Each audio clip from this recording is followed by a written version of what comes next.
Welcome back to Yahtzee Lies. Yahtzee Trashes. Yahtzee Tries. Where the first thing I tried was Little Big Adventure Twinston's Quest, a remake of a French PC game from the 90s that I wanted to try because I'd owned it back in the day. Played it all the way to the end and everything, because I was a kid, and games were a more precious resource, and what the hell else was I going to do with my time? Sports. There are no dog boys. No. None of these alien races are anything you would possibly want to fuck. And I think I might have already fucked the game up. This ball person doesn't have any balls for me. Oh, bloody grown-ups. No worries. We'll play later. They're ruining our boing ball game. Our sister's about to get black-bagged by the CIA. And I do remember that it being a game with pseudo-3D gameplay before 3D gameplay had any real standards set in place, it did kinda suck shit. But that's good. If you're gonna remake something, don't remake all-time classics like Silent Hill 2. Remake something with some name recognition but which kinda sucked shit and could use a do-over. Well, be my fucking guest, lady. Wow, we're a dumb twat. Man. This feels like me in modern America. Huh. Skipped a few steps, didn't we? Oh no! Now we're going to get black-bagged by the CIA. The new Little Big Adventure at first shake seemed to be going for that. They improved the extremely dodgy controls and added an auto-aim to the magic ball weapon, and there's all this new story stuff at the opening to better establish the setting, but it all ends up being kind of pointless in the end. Come here and I'll biff you. Yeah, it was just like, oh, there's this guy who's possibly taking control and maybe we don't like him. But that's how it happens, isn't it? Who's disguised? This guy is. Ah! Oh, they put me in a different cell this time. Oh, you're kind of moving up. Once you get a certain way in, besides the control thing, it starts to feel like they only improved the graphics and just kept the game design as is. And the old game, as previously established, kinda sucks shit, full of nonsensical puzzles and very poorly explained objectives. Don't you know you can't access the secret information in the library until you've tainted the town's water supply with cherry syrup? What's so hard to understand about that? Oh my god, that's a Little Big Planet. I kill you first, scum. Man, you're just beating the shit out of all these guards. And you. Haha. I'm protected by your fence.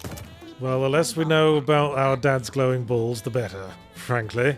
I am also a little confused as to why the central plot to rescue the main character's girlfriend was changed to having to rescue his little sister, but in such a way so that the girlfriend could still be around. Was this some measure intended to better reflect modern gender dynamics? Or some concession to the obvious fact that the main character would never be able to attract a girlfriend because they've got the personality of a partially deflated balloon with the bloke from Shenmue's face drawn on it? Are you ready to enjoy my genius? Our second game was Mind Over Magnet, the new indie puzzle game designed by Mark Brown of the YouTube channel Game Maker's Toolkit, a channel I rather enjoy, as a big old gaming insider with a foot in development. Why aren't I magnetic?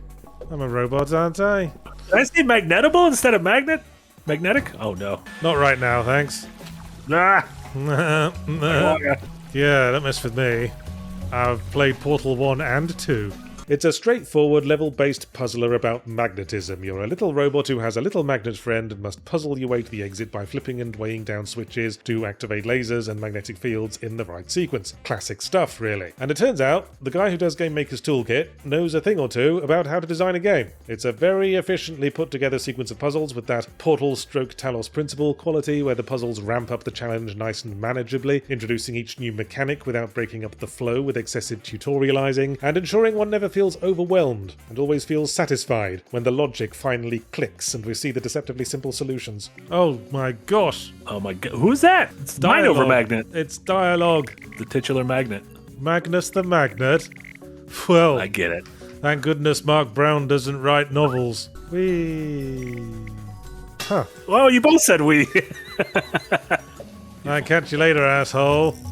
Free at last. And now... bleh. It is a little bit dry, I suppose. It looks like what it is. Something a game design YouTuber might make to prove that they know how to design a game. Text's a bit cramped, Mark Brown. Could have used a bit more line spacing there. That's a nice pair. I'm gonna be honest, that's a very nice name. I beg your pardon? Uni and Magnus, a very nice pair of names. I like it. You said I had a very nice pair. Oh no! Drill is fighting this laser.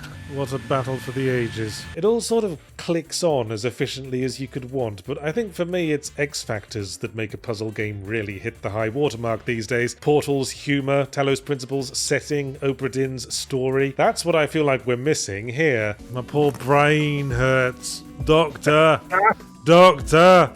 I did it. I rubbed my brain cells together. I have to wear extra large hats. On account of the brain being so big? On account of my big brain. Big brain, big brain, big brain. I'm top heavy. I'm very bad at skateboarding. My Shit! back. Brain too big. What happened?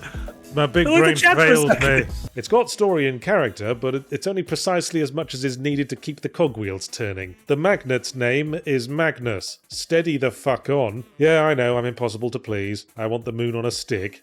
Anyway, now I've done this game, Mark Brown has to review Starstruck Vagabond. It's only fair. Our next game is Dungeon Clawler. Oh, it's a pun on Dungeon Crawler, I just got that. An early access game, and fucking Christ does it come across as one. That's a Slay the Spire-esque roguelike dungeon crawling game with a unique core combat system based around a claw machine. You have one filled with icons representing attacks, and try to grab as many as you can each turn, crossing your little fingers that the physics won't make half of them get jerked out of the grip the moment they reach full altitude. Claw machine... grab some swords. Oh hey, it's my grandma. Huh, that was abrupt. Where's my money? I feel like the entire world of indie roguelike development is currently competing in an ongoing arms race to find the next new interesting way to reframe randomly drawing your attacks that isn't card battling. I mean, Balatro kind of ruined that for everyone. Everything costs money. What is It this? sure does. Modern society? We live in a society. Ooh, get ready to take some damage. Ow, ow, ow, ow. Wait, poison, poison. Yes, yes. Bollocks. Oh, no. At first glance, a claw machine might seem like little more than a dressed-up random number generator. I mean, the pachinko minigame certainly is. But in practice, Dungeon Clawler applies a lot of interesting nuance to it. There's a lot of ways you can manipulate the objects in the machine to stack the odds of grabbing the things you want. Magnetic claws, adding water, changing the sizes and shapes of things. I did find myself getting rather invested in my fishy pal. It's a fun idea with some legs. Rather stumpy little baby legs as of now. Let's play fucking pachinko again. Okay, go fishy, go! Go, baby, go! Oh, nice. Good fishy. Ah! Oh, what- well, there is orange squid does that. They dropped ink. They dropped ink in my fish tank. If I add more water, will it dilute the ink? That's a great question. No, it bloody well won't.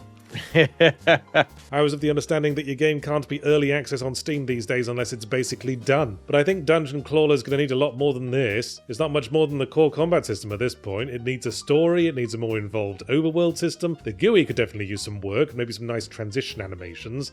Oh my gosh, get him. Oh, boy, that fish is eager to get working. That's a buff walrus. So if you, oh no, you got Oh, the fish and no. not the water. Not that fish. Fish? Fish. Mind on the job, please. My fish ain't fucking about. Which is good, because you don't want a fish that only does chip damage. There's something weirdly addictive about the little jolt of sphincter tightening uncertainty that the things you picked up will stay in the claw as it moves. That's probably why claw machines got popular in the first place. So Dungeon Clawler has a very solid stick running through the middle of it. Now it needs to run that stick around the candy floss machine a bit more. The stick's the most vital part, yeah, but you're going to make some small children cry with the amount of candy floss you've got on here thus far. And our final game was Ratshaker, which was recommended to me by people who knew of my fondness for weird comedy horror. It's one of those short first-person concept horror games that PT's cancellation has ensured we will never see the fucking end of, in which you are an anonymous dude in a surreal world who can only interact with his environment by shaking a rat at it, and then squeezing a rat at it, in a more than slightly suspect manner. Shaking it? Yeah, I'm shaking it. Oh, Are we shaking it even harder now? I just got an achievement for shaking it 100 times. Wow.